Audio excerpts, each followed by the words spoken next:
तोडगा निघेल आणि तुमची भूमिका आता काय या संदर्भात? तर मला असं वाटतं की माझी भूमिका अशी आहे की जरांगेचं म्हणणं जे आहे हे सरकारने ऐकलं पाहिजे आणि जे सोयऱ्या आहेत म्हणजे व्याही आहेत, समजा पत्नीच्या आईवडील आहेत, त्यांनासुद्धा आरक्षण दिलं पाहिजे आणि त्या आईवडिलांची जी दुसरं मुलं आहेत, मुली आहेत, त्यांनासुद्धा आरक्षण दिलं पाहिजे आणि त्या मुलींचे जे दुसरे सासू सासरे आहेत त्यांनासुद्धा आरक्षण दिलं पाहिजे आणि त्या सासू सासऱ्यांची जी दुसरी मुलं आहेत त्यांनासुद्धा आरक्षण द्यायला पाहिजे. अशा रीतीने जेवढे म्हणून जे आहेत अशा हे होईल ती साखळी, तर सगळ्यांनाच आरक्षण द्यायला पाहिजे. किंबहुना त्यांच्याबरोबर ज्यांना आरक्षण मिळेल त्यांच्याबरोबर काम करणारे जे कोण पार्टनर वगैरे असतील ते सुद्धा त्यांच्याबरोबर राहिल्यामुळे ते सुद्धा आरक्षणाला पात्र झालेले असल्यामुळे त्यांनासुद्धा द्यायला पाहिजे.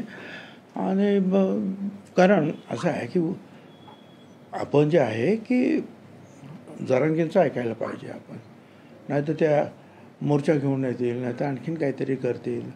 त्यापेक्षा जे आहे ते म्हणतात त्यापेक्षा व्यायाची व्याही, व्यायाची व्याही, व्यायाची व्याही, व्यायाची व्याही असं सगळ्यांना आरक्षण दिलं पाहिजे. मला तर आणखीन एक दुसरी कल्पना आहे की आता हे सारखं मंत्री वगैरे तिकडे जातात, फार अडचणीचं होतं ते काम. त्यामुळे 2-4 बंगले जे आहेत हे मंत्र्यांचे तिथे ताबडतोब उभारले पाहिजेत. चीफ सेक्रेटरीचं एक ऑफिस तिथे ताबडतोब जे आहे कार्यरत करा. म्हणजे त्यांनी सांगितलं की ताबडतोब मंत्र्यांनी जे आहे GRवर सही करायची आणि चीफ सेक्रेटरीने ते देऊन टाकायचे, ताबडतोब GR इश्यू करायचं ताबडतोब. त्याच्यामुळे काय अडचण काहीच येणार नाही. बरं, आरक्षणाच्या बाबतीत नाही, पुढे ते हेही सांगतील शेतकऱ्यांच्या बाबतीत हे करा, शिक्षणाच्या बाबतीमध्ये हे करा, विकासाच्या बाबतीमध्ये हे करा. आपल्याला त्यांचं ऐकायला पाहिजे. त्यामुळे जर तिथे जर ह्या मंत्र्यांची काही राहण्याची सोय झाली तर जाण्या येण्याचा त्रास वाचेल आणि जर चीफ सेक्रेटरी जर ऑफिस तिथं आपण जर सुरू केलं तर ताबडतोब चीफ सेक्रेटरीसुद्धा त्याला न्याय देऊ शकतील. हे तुमचं भाष्य उपरोधक आहे का नाही, मनापासून आहे. ही तुमचे मुळात मनातली खतखत आहे? कारण की मुळात हा प्रश्न उपरोधक तुम्ही थेट उघडपणे घेणारे भुजबळ आज एकदम वेगळ्या भूमिकेवर का आले? आणि मग काय माझा पाठिंबा आहे, त्यांना द्यायला पाहिजे सगळ्यांना. व्यायाची व्याही, व्यायाची व्याही, व्यायाची व्याही, जे जे कोण असतील ना ते जेवढी साखळी काढ निघेल तेवढी सगळ्यांना द्या. आणि हे सगळं करण्यासाठी जे रोज नवीन काही ना काहीतरी त्यांच्या मनामध्ये ज्या कल्पना आहेत, अभिनव कल्पना येतात त्यांच्या मनामध्ये आणि परत सगळे मंत्री तिकडे जाणार. त्यावेळी तिथेच मंत्र्यांची राहण्याची सोय करून टाकली आपण आणि तिथेच सेक्रेटरीची सुद्धा राहण्याची सोय केली तर GR ताबडतोब निघत जातील. एक नवीन कल्पना ज्या आहेत रोज ज्या जन्माला येतात त्यांच्याकडून ज्या आहेत त्याचा आपण आदर राखला पाहिजे.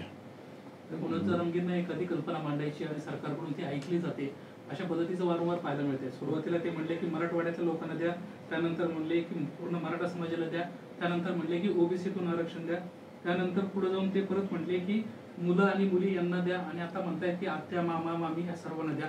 सरकारमधून त्यांना पाठिंबा आहे का की जेणेकरून ते मागण्या करतायत सरकार मान्य करते? मला काही माहीत नाही. सरकार जे आहे त्याने वाटाघाटीचा काही घोळ घालवू नये. माझं स्वतःचं म्हणणं आहे की ते जे म्हणतायत त्यांनी अहो सांगितलं निजामशाहीचं आपण मान्य केलं, त्यांनी सांगितलं ते मराठवाड्यातलं तेही झालं, मग म्हणाले महाराष्ट्रातलं तेही झालं, मग म्हणाले ओबीसीतलंच तेही झालं. आता ते म्हणतात आईकडच्या लोकांना तेही मान्य करा, आईचे जे आईवडील आहेत त्यांचे मान्य करा, आईचे जे भाऊ बहीण आहेत त्यांना मान्य करा, त्या भावा बहिणीचे दुसरे जे काही सासू सासरे असतील, मेव्हणे असतील, ह्या सगळ्यांना मान्य करायला पाहिजे आपण, असं माझं म्हणणं आहे. त्याच्यामध्ये मी तर सपोर्ट करतो आहे काय. आणि सरकारने उगीच जे आहेत कारण नाहीतर ते काहीतरी मोर्चावर वगैरे घेऊन येतील काय. आणि त्यांनी सांगितलं की सरकारला फार भारी पडेल. त्यामुळे सरकारने जे घाबरून ही सगळी कामं ताबडतोब करायला पाहिजेत असं मला वाटतं. सरकारला कुठेतरी वेटीस धरलंय का नाही, जे मागणी करतायत त्याला सरकार होकार देत नाही. त्यांच्या असं आहे, त्यांच्याही मागण्या फार लॉजिकल आहेत, नियमाला धरून आहेत. सरकारला वेटीस धरायचं काय का. सरकारच जे आहे थोडंसं जे आहे नाहीतरी ऐकत नाही अशा परिस्थिती निर्माण झालेली आहे महाराष्ट्रामध्ये.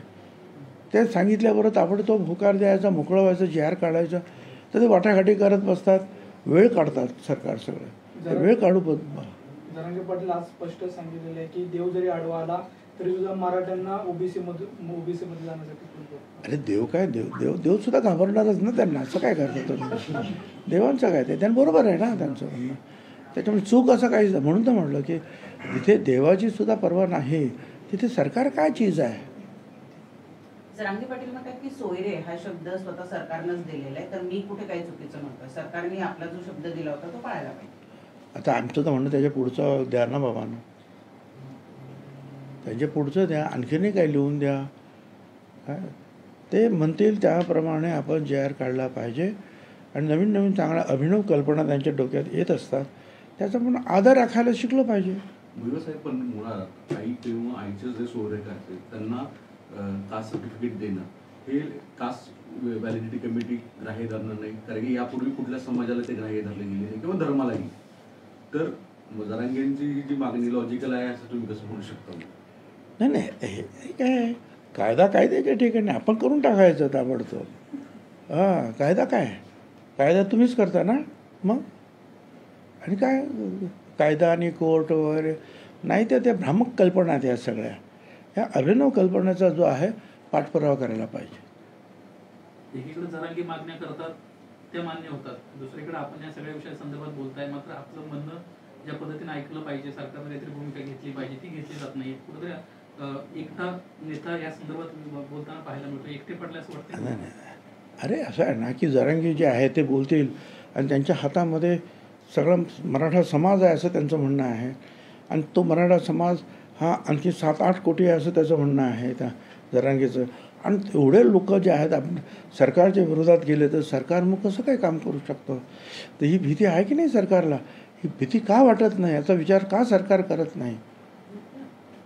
सरकारने त्याचा विचार करावा.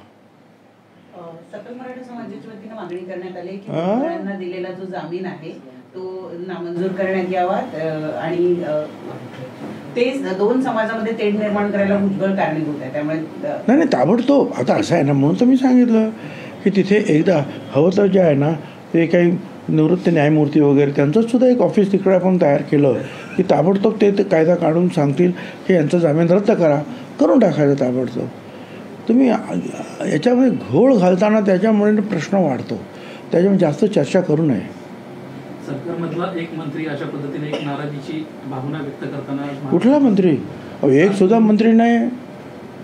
सगळ्यात पाठिंबा देतो आम्ही त्यांना. नाराज कोण आहे? कोणीही नाराज नाही. आम्ही सगळे खुश आहोत. काहींची खुशी तोंडावर दिसते, काहींची खुशी मनामध्ये आहे.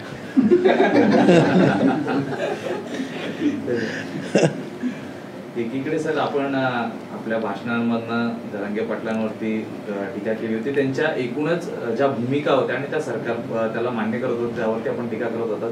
आज अचानक आपण म्हणताय की सगळ्याच मागण्या मान्य केल्या पाहिजे. मी आता त्या सगळ्या ज्या आहेत म्हणजे काही भाषणं केली ते सगळे मी आता पाठीमागे घेतो आहे आणि जरांगेंच्या ज्या अभिनव कल्पनांना पूर्णपणे सपोर्ट करतो आहे. आणि त्यांना कोणीही विरोध करू नये. कायदे वगैरे ते जे आहेत ते अजिबात ते सांगून वेळ काढू नये. हवं तर कायदे बदलून टाका. आणि ते सुप्रीम कोर्टाची वगैरे भीती वगैरे काही घालू नये. काल ते सांगत सुप्रीम कोर्टाने नाकारलं वगैरे. सुप्रीम कोर्टाचं काय आहे तेवढे आपण करून टाकायचं. हां, शेवटी सुप्रीम कोर्टात माणसंच बसतात ना. सरकारला कुठेतरी वेटीस धरलंय का जरांगे? नाही. सरकार वागतंय, बोलतंय ज्या पद्धतीने जरांगे पाटील मागण्या करतात आणि ते सरकार पूर्ण करतंय, तर सरकारला वेटीस धरण्याचं काम केलंय. आपण चुकीचं म्हणताय. जरांगेंनी सरकारला वेठीस नाही धरलं आहे, सरकारने जरांगेला वेठीस धरलेलं आहे. काय ते सांगतात आणि हे लोक काम करतच नाही. ताबडतोब वेळ काढता आहेत, मंत्र्यांना पाठवत आहेत, चर्चा करताय. उलट आहे ते. 24 तारखेला त्यांनी आंदोलनाची भूमिका जी आहे अजूनही मागे घेतलेली नाही. 24 तारखेला आंदोलन करू आणि मुळात मुंबई शहरात आंदोलन करण्याचं त्यांचं पवित्र आहे. काय वाटतंय, पण मुंबईतली संपूर्ण व्यवस्था कोलमडून जाईल असं म्हणतात. कोलमडली तर कोलमडली. मुंबई काय चीज आहे. त्यांनी हुकूम सोडलेला आहे ना, प्रश्न मिटला. कसली मुंबई काय घेऊन बसला तुम्ही? मुंबईचं कौतुक त्यांच्यापुढे तुम्ही करता. एक मिनिट साहेब, तुम्ही म्हटलं आता की तुमची भाषणं मागे घेतो, मेळावे तर पुढेही नियोजित आहेत का मग? कारण की आता पुढच्या मेळाव्यामध्ये त्यांच्या बाजूने भाषणं करणार आहे. मग ठीक आहे. मग तुम्ही युटर्न घेतला असं म्हटलं काय हरकत नाही. हां युटर्न घेतलं तुम्ही थोडक्यात अरे जरांगेच्या संदर्भामध्ये. एकदम.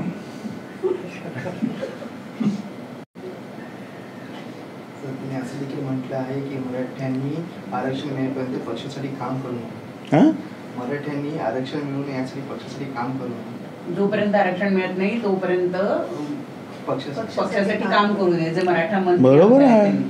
पक्षाचं काम करू नये, कुठलंच काम करू नये.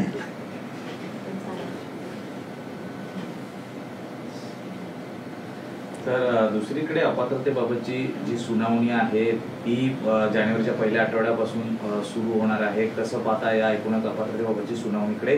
शिवसेनेची अपात्रतेबाबतची सुनावणी संपलेली आहे. एका महिन्याच्या आत अध्यक्षांना आपल्या अपात्रतेबाबतच्या सुनावणीला सामोरे जायचं. कसं बघू आता, ते पण जरांगींना विचारून काय ते ठरवतील काय करायचं.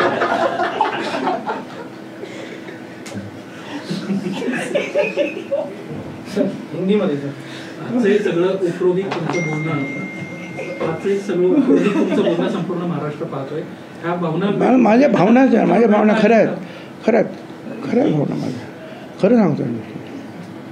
सर छोटा सा हिंदी में मराठा आरक्षण को लेकर जरांगे पाटिल काफी आक्रामक नजर आ रहे हैं, अल्टीमेटम भी दे चुके हैं. इसको लेकर आप शुरुआत से नाराजगी व्यक्त कर रहे हैं. अब आपकी स्थिति, आप कह रहे हैं कि आप यूटर्न ले रहे हैं, क्या कारण है इसकी? अब कारण क्या है कि अभी एक जो है ना, जरांगे पाटिल जी की जो है एक मांग जो है बढ़ती जा रहा है. और हमारी जो सरकार की जो है मंत्रीगण जो है बेचारे आते हैं जाते हैं, चर्चा करते हैं. तो इससे अच्छा है कि जो वो बोले वो मान लो, ख़त्म करो. वो बोले ये करो तो कल वो अगर बोलेंगे कि हमको SC ST में डालो तो मान लो. क्या करें हम लोग, इतने जो है हतबल है सरकार उनके सामने कि ये अच्छा है कि बातचीत ही ज़्यादा कर बहस करने की कोई बात नहीं है. जो वो बोलेंगे वो करते जाओ. सर मराठा समाज की तरफ से एक बड़ा प्रतिनिधित्व रहा है महाराष्ट्र सरकार में, लेकिन आप इकलौते मंत्री ऐसे हैं जो इसका विरोध कर रहे हैं. आपका जो पक्ष है वो भी आपके समर्थन में नहीं आ रहा. अरे भाई, मैं विरोध कर रहा था, अब तो मैं भी उसको सपोर्ट कर रहा हूँ. जो बोलेंगे वो करो. वो अगर कर बोलते हैं कि ये करो तो ये करो, वो करो तो वो करो, ख़त्म. लेकिन सर अगर ओबीसी की तरफ से नाराजगी व्यक्त की जाती है, वो धरना प्रदर्शन करते हैं, कैसे सरकार उसको सुलझाएगी? ओबीसी क्या होता है, वो तो गरीब लोग हैं. ओबीसी क्या गरीब लोग हैं, उनको तो कैसे भी उसके साथ बर्ताव कर सकते हैं, कैसे भी उनको दबा सकते हैं, कैसे भी उनके हक जो है छीन सकते हैं. ओबीसी की क्या चीज़ होती है?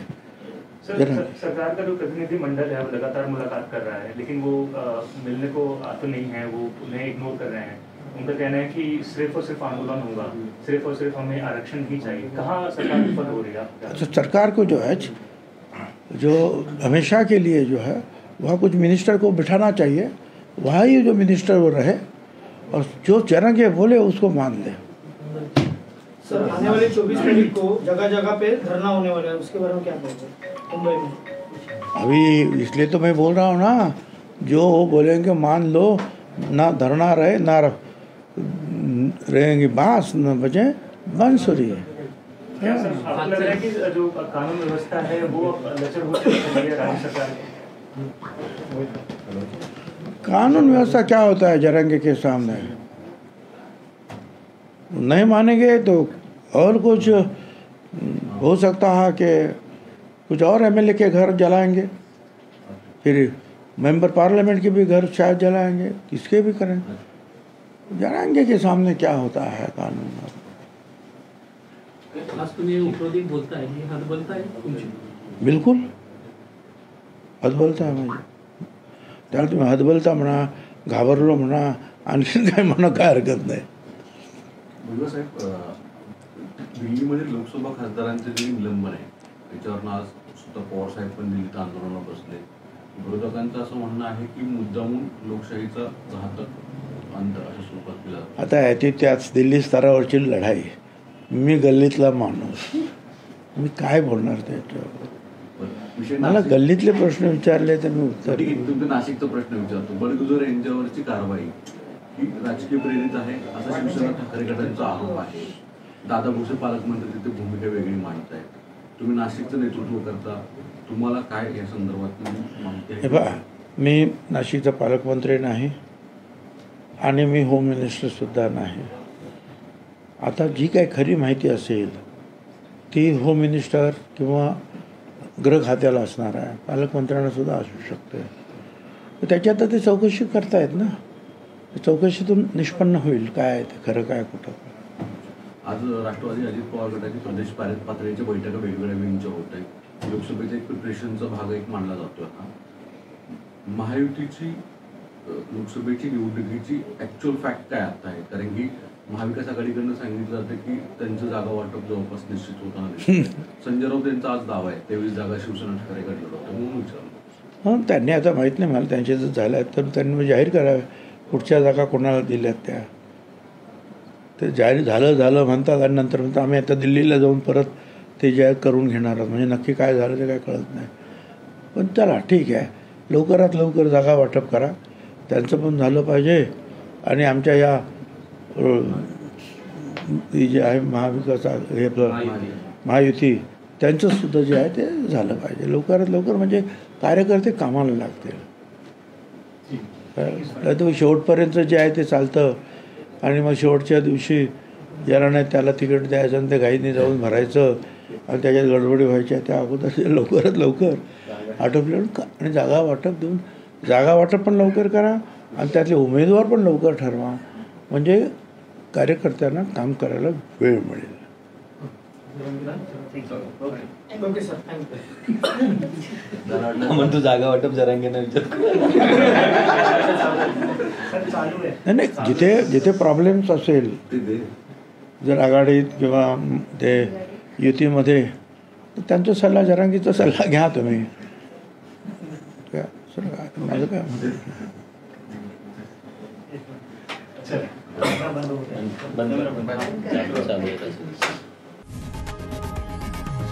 लोकशाही मराठी ऐका, पहा, जागरूक रहा.